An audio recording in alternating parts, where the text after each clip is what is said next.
Hola, everybody. First of all, I have to apologise. It's really annoying that I can't be over there with you all today in Chile. I'm stuck here in a rather grey and wet Scotland. It's raining just now, it's very cold, it's miserable, and I really wish I was thousands of miles away in South America. But there we go, it can't be helped. It would have been good to have seen the sort of final workshops and just to have met you all for the last time. I mean, there's a few in the audience here that I still recognise from the very first workshop. Yep, there's a couple there at the back, excellent. I'm only joking. YouTube and Google haven't actually invented video that I can actually see into the past with. But I can imagine who's there, and I can actually imagine what you're all doing, and I can also imagine the kinds of conversations that you're having. And that's the first thing I'd kind of like to maybe point out. What we're trying to do here is maybe just give you some raw thoughts, some raw ideas. Peter and I thought it might be quite a good idea, just to almost kind of give our initial reactions or our final sort of reactions, things that really stuck in our memories from the project. And it'll be that first one. I remember from that first workshop just how much conversation took place, just how much discussion, and also the types of discussion, the ideas that were shared, the practice that was shared, the meeting of people who thought the same way, felt the same way, believed the same things. So I guess that's my first point about all this design thinking stuff, and hopefully it's something that you've maybe realised for yourself. None of this is actually particularly advanced, okay? We're not like rocket scientists coming over and showing you some amazing thing. This is all just like natural human behaviour.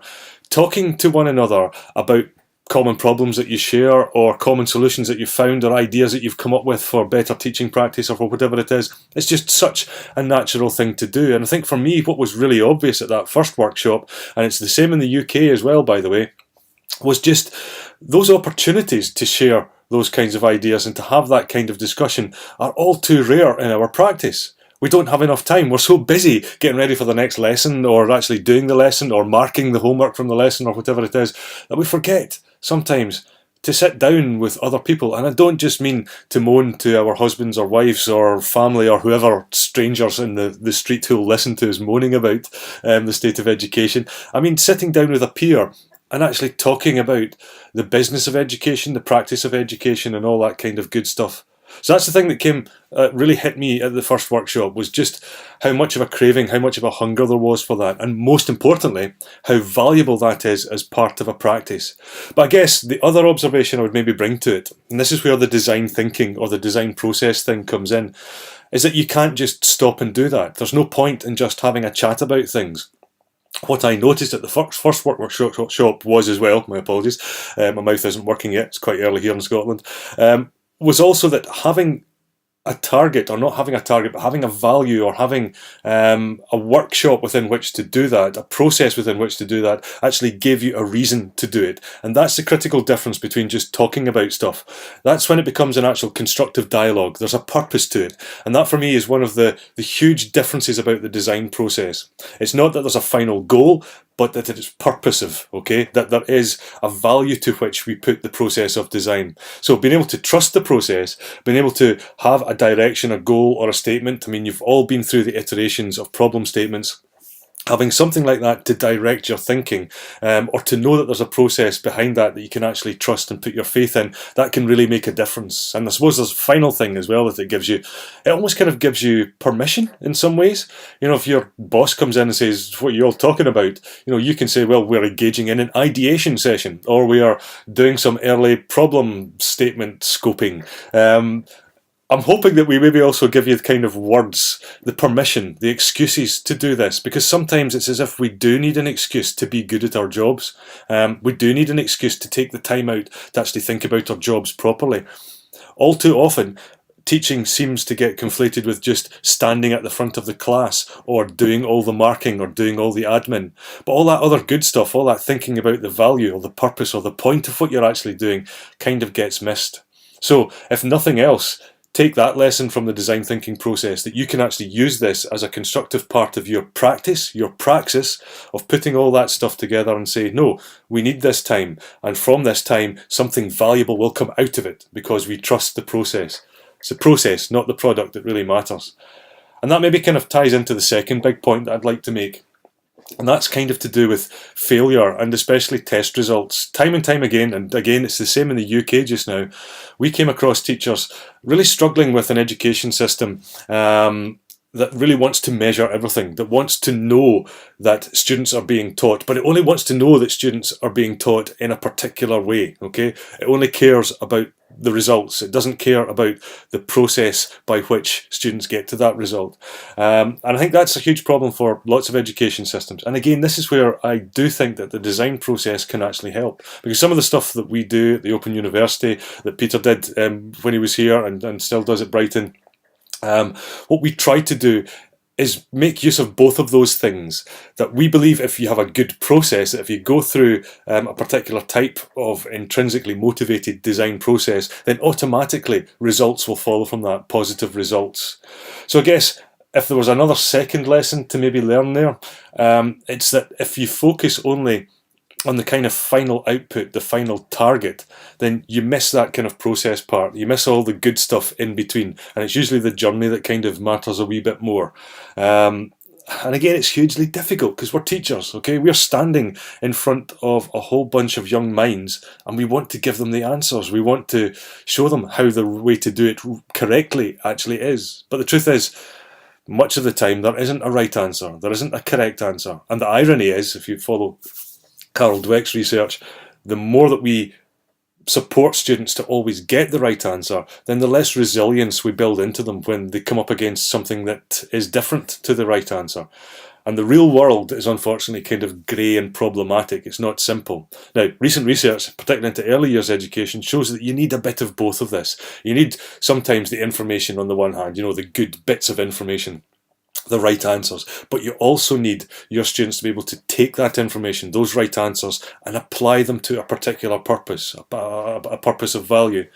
So I guess what I'm trying to say here is it does not have to be both. If you focus only on the results, the test results all the time, and then work backwards, then all you're going to do is look at the end results and you're going to forget about the process. If you start to trust the process, that if you, for example, engage more in questions rather than providing answers, or if you include rather than sort of dictating, if you actually bring students into the process or bring peers into the process, as all of the case studies have shown, then you can actually generate something more valuable in the process. And from that, we hope then that the final outputs just speak for themselves. And that means that you're spending more time thinking about the moment. That means you're thinking more about the user, the people who are learning, and yourself as well, your own experience as a teacher, rather than the actual sort of final things. So that'll be my kind of second big point. The final one is a kind of question, more of a question for you. Because we intended right at the start, both Peter and I, when we talked to Catalina and Ursula as well, we had no intention whatsoever of coming over to Chile and saying, this is what we do in the UK, you should do it here as well. It was quite the opposite, in fact. We talked very early on about seeding the project and then about letting it emerge. And goodness me, it really did do that. From the very first workshop, it was great to see you all sort of work out for yourselves how it was going to be a valuable thing, okay? So that's a whole bunch of stuff that we've learned from this, and hopefully over the next few months we'll be able to sort of share back some of that learning as well. But I'd like to give you a sort of final challenge. Think of this as final homework, I suppose, and it's almost a kind of where next question, because we can see that for not that much investment, for not that much time, for not that much sort of thinking about this, we can actually get quite a lot of value out of it. I'm hoping that a lot of you saw that there was some value in doing this. So I suppose the question is, how can we develop that further? How can we take that to the next stage? How can we make it better for yourselves? Where do you think the gaps still exist? How could that be promoted better?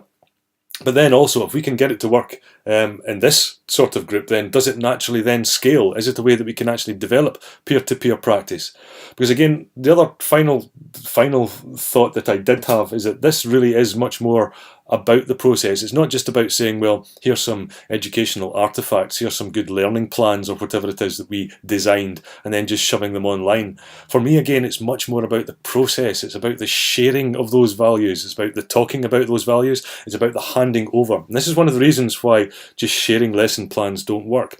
until you speak to the other teacher, until you get a lot of the other information, until you have that dialogue, it doesn't internalise, it doesn't kind of go anywhere. And it's the same with your own ideas.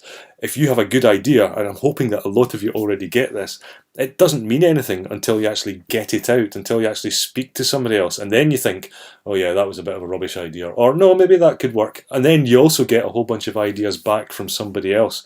So for me, it's much more about that sort of process of working with other people. So that would be the big challenge.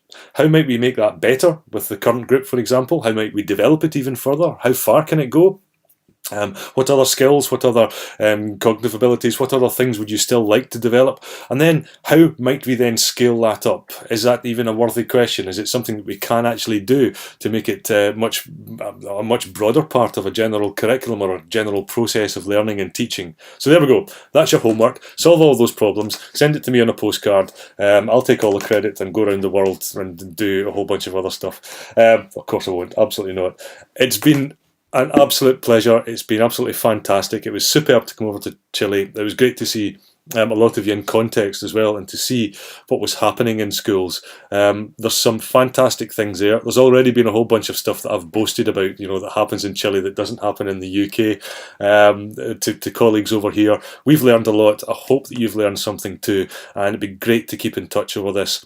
All the very best with the rest of the workshop. All the very best with whatever happens next in your school. And remember, when you're looking out at those kids' faces, that really is the future. That's too cheesy, far too sentimental. I'm sorry. I'm going to stop now. Thank you very much. Have a great time.